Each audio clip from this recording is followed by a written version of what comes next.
Boa tarde, meu nome é Bárbara, eu sou aluna do terceiro ano do curso de Engenharia de Bioprocesso e Biotecnologia e faço parte do programa de iniciação científica da Universidade Positivo e também sou bolsista do programa de iniciação tecnológica do CNPq. O título do meu projeto, juntamente com minha orientadora, é o isolamento, identificação molecular e bioquímica de micro-organismos isolados do kefir do leite. Bom, o kefir é uma bebida fermentada muito antiga que, por estar relacionada a diversos benefícios à saúde, vem crescendo no mercado durante os últimos anos. É formada a partir de uma associação de bactérias láticas, acéticas e leveduras, que, juntamente com uma matriz de polissacarídeos e proteínas, chamada de kefirana, forma o grão de kefir. Existem variações em relação ao kefir, dependendo da legislação de cada país, o que pode prejudicar na padronização do produto final. Em relação ao microbiota, os micro-organismos do kefir formam uma comunidade muito rica, diversa e que pode variar de acordo com a região do grão, com a forma de cultivo, armazenamento e fermentação.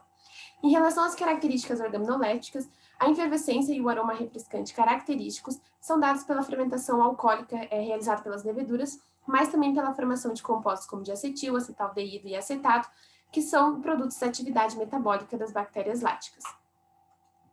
Aqui estão alguns dos micro-organismos comumente isolados do grão, da bebida, e o que tem em comum entre ambos, sendo que aqui estão alguns dos principais micro-organismos que são isolados do kefir.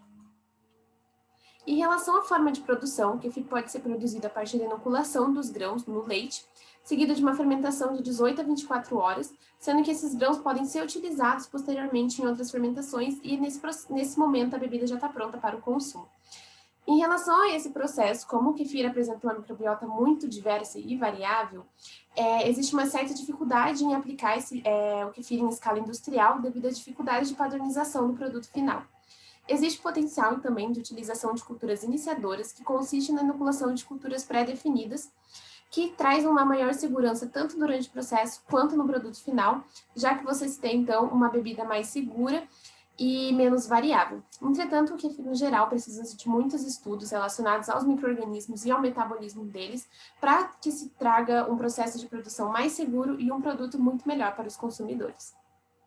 Então, o objetivo geral foi isolar e realizar a identificação dos micro-organismos presentes no kefir de leite, acessando a sua diversidade microbiana e criando um banco de micro-organismos para posteriormente ser analisado seu potencial probiótico e biotecnológico. Em relação aos procedimentos metodológicos, o primeiro passo foi realizar o isolamento dos micro-organismos, sendo que pelo grão foi utilizado 1 grama de grãos de kefir, cedidos pela empresa Lifestyle, que foram cortados e homogeneizados em vórtex. Já a bebida consistiu, então, na inoculação de 10% desses grãos em leite UHT integral, seguido de uma incubação a 25 graus Celsius por 24 horas. Esses grãos foram coados e uma nova inoculação em leite foi feita. Em ambos os processos, foi feita diluições seriadas e o plaqueamento por técnica por plate, utilizando os meios como MRS para bactérias láticas, NYP e HS para bactérias acéticas, YG e rosa bengala para leveduras, sendo que alguns meios foram suplementados com ciclohexamida e clorofenicol para evitar o crescimento de bactérias ou leveduras.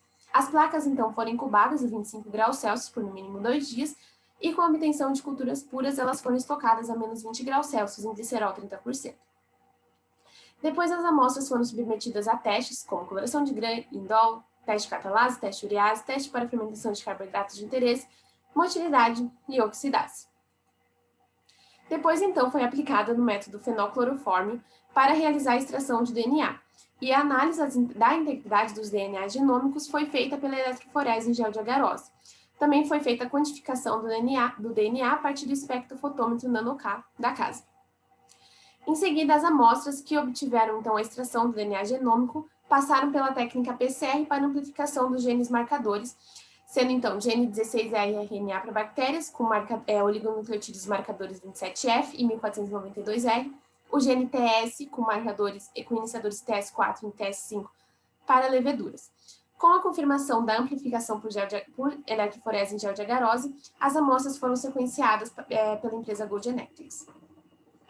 Em relação aos resultados, não se obteve crescimento pelo isolamento do grão, pela dificuldade em se acessar a microbiota dele. Já em relação à bebida, foi possível isolar 20 micro-organismos, em sua maioria leveduras, e não se obteve bactérias acéticas e bactérias do gênero Lactobacillus pelo isolamento da bebida, provavelmente pelo uso dos meios específicos do trabalho.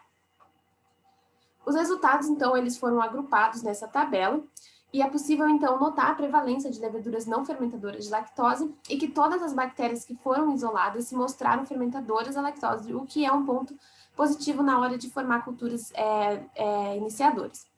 Além disso, o fato de não se ter obtido bactérias do gênero Lactobacillus pode ser explicado por um estudo de Farnworth, 2005, que mostrou que o isolamento desse gênero de bactérias é muito menor na bebida do que pelo grão. Aqui tem as imagens da eletroforese em gel de agarose, que foi feita para avaliar a integridade do DNA genômico, sendo que é possível observar que algumas amostras com rastro demonstraram, então, DNA degradado ou presença de contaminação de RNA.